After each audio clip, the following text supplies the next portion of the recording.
Querida aluna, querido aluno, voltei para falar do quê? Para falar da velocidade instantânea.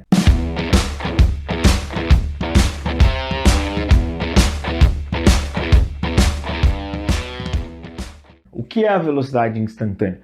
A velocidade da reação química num exato momento. Eu não estou pedindo um intervalo, isso é velocidade média, que a gente acabou de ver. A velocidade instantânea é como se eu fotografasse a reação química e tirasse as amostras naquele momento para saber qual é a velocidade naquele instante. Então, é lógico que uma reação química ela pode ter várias velocidades diferentes, dependendo do instante que eu estou calculando. Logo, isso se chama, dentro da matemática, limite. Eu vou diminuindo os limites, eu vou então pegando cada vez um intervalo menor, até que eu tenho um único instante. E aí isso deveria ser calculado, ou é calculado especificamente, pela parte da matemática chamada de cálculo, que a gente não aprende no ensino médio, né? Que seria derivar. Só que para trabalhar no ensino médio existe uma lei chamada de Gutenberg e Wage. A lei de Gutenberg e Wage, ela trabalha com uma formulazinha mais simples para dar a velocidade no momento, da velocidade instantânea. E a velocidade é essa. Ela depende de um valor de K, que é uma constante específica. Cada reação tem o seu valor de K determinado, dependendo, lógico, da temperatura do experimento. Então, a uma certa temperatura, aquela reação tem o valor da constante igual a, então, o valor de K, ele é dado para você. Ele depende da concentração dos reagentes.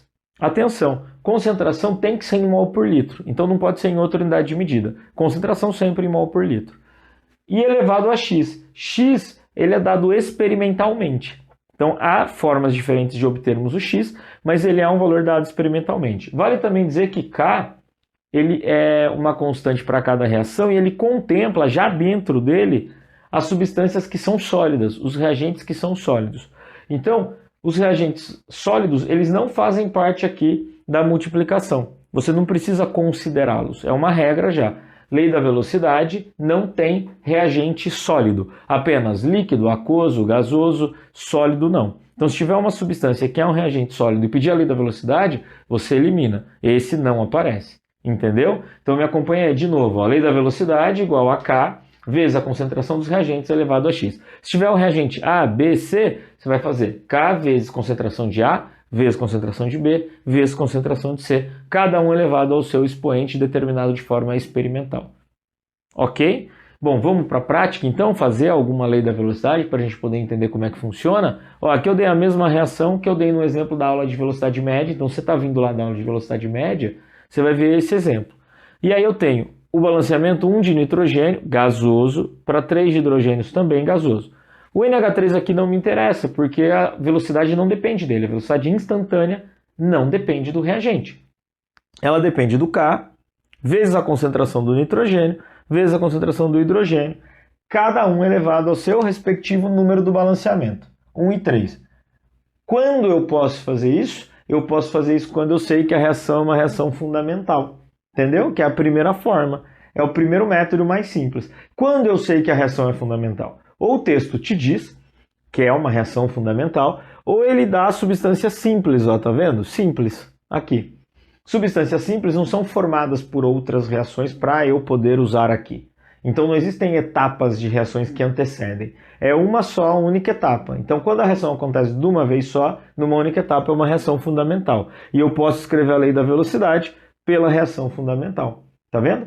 Bom, uma dica para você. Aqui, ó, os reagentes se multiplicam, tá? Não é somado. Por mais que tenha aqui um mais, ó, nitrogênio mais hidrogênio, aqui são uma multiplicação. A velocidade é o resultado dessa multiplicação. Então, se tivesse mais um reagente, seria multiplicado por ele.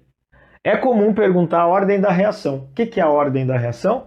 É a soma dos expoentes que você determinou. Como você determinou os expoentes? Pelos números do coeficiente estequiométrico, que é o balanceamento, pelo coeficiente, né?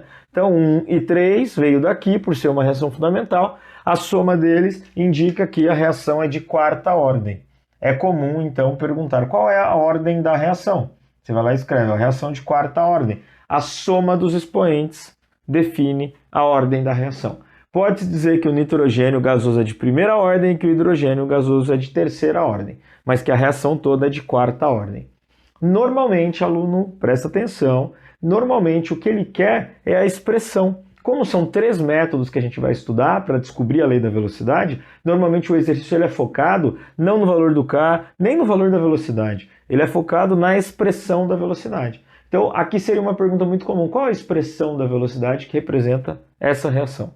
Se é uma reação fundamental, fica atento ao estado físico das substâncias. Ó. Nesse caso, os dois são gases, mas podia ser um gasoso, um líquido, um gasoso, um aquoso, um líquido, um aquoso, tanto faz. Só não pode ser sólido, como no exemplo de baixo.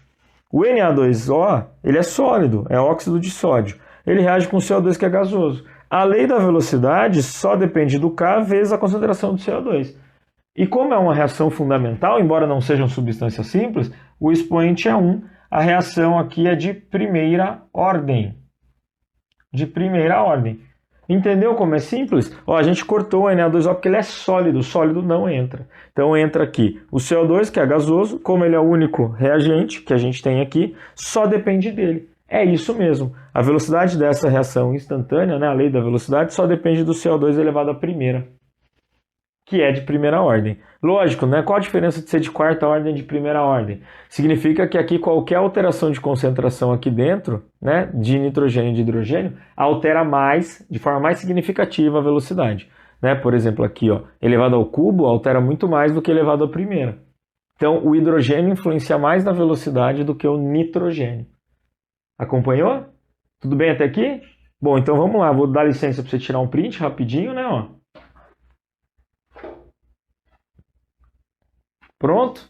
E aí agora eu vou passar para o segundo método. Então a gente viu o método número 1, reação fundamental. Vamos para o método número 2. Me acompanha aí.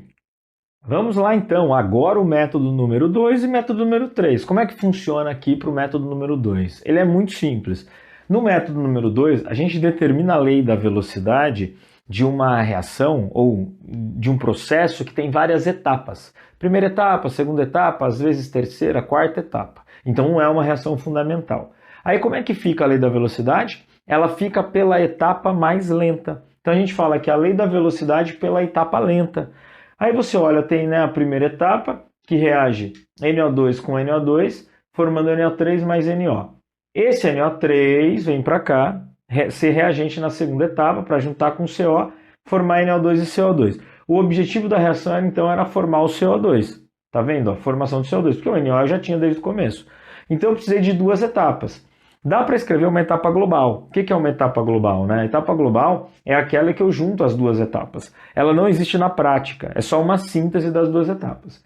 Na etapa global, normalmente eu cancelo as substâncias, ó, que são iguais. Então eu cancelaria aqui, ó, o NO3 com outro NO3, tá vendo aqui, ó?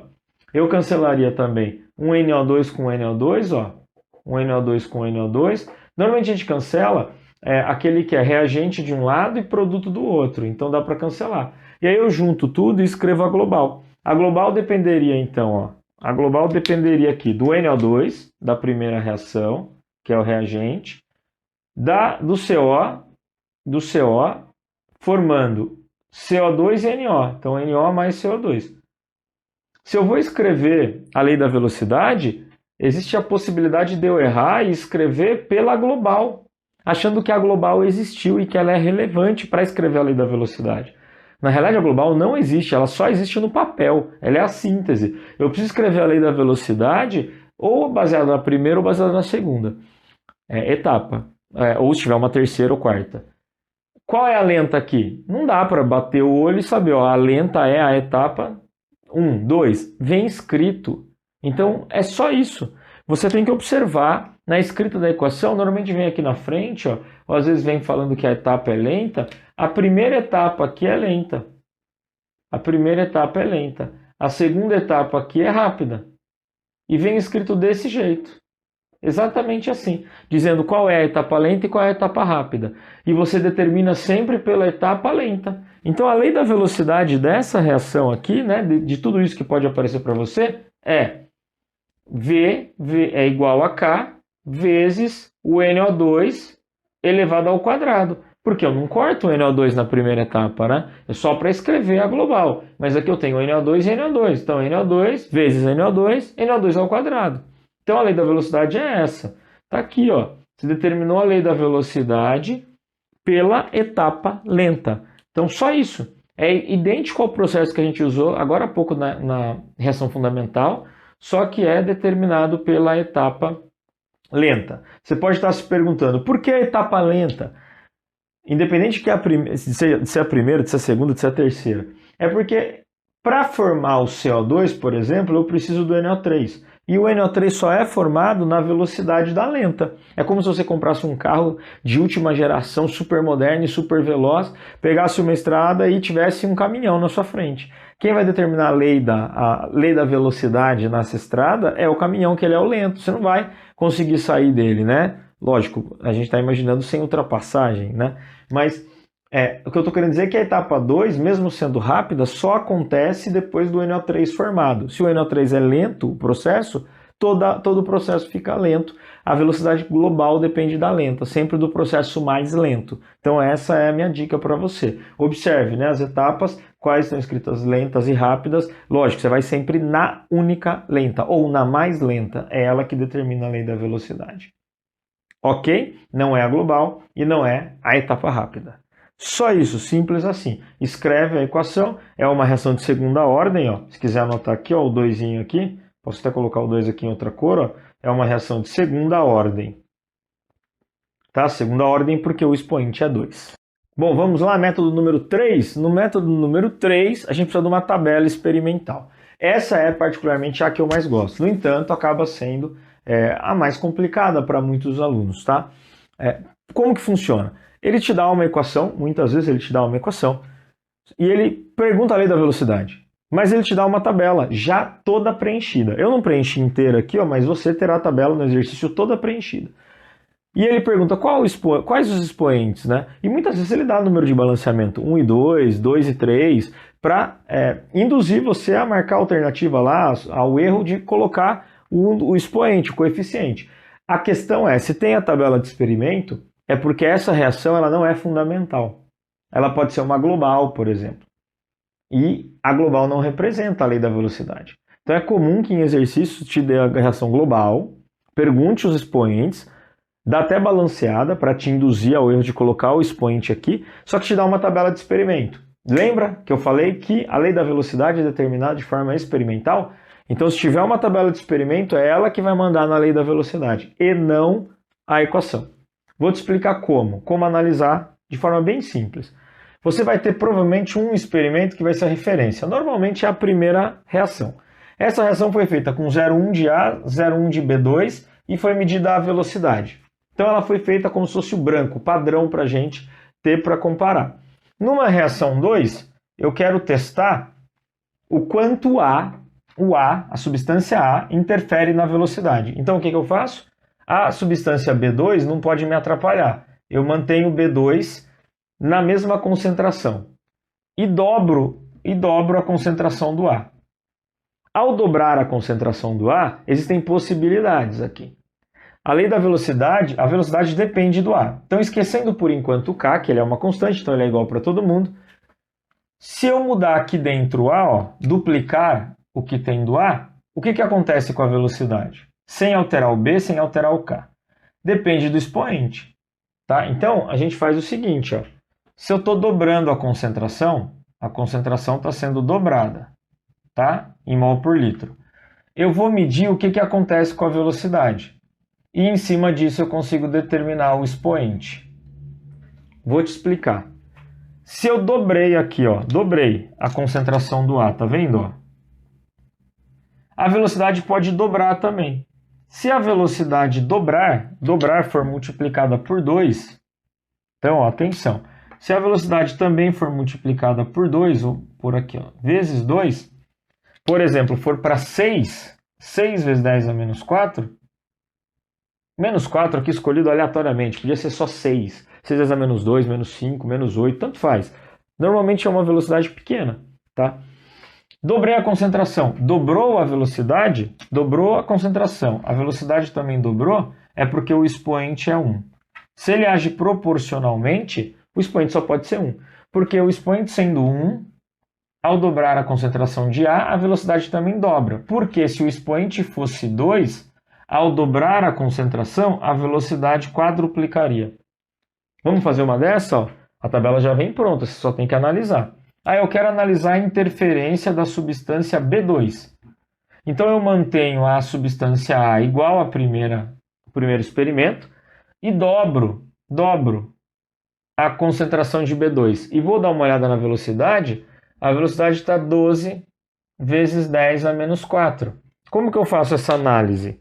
Ó, o A está igual, comparando a primeira com a terceira. O A está igual.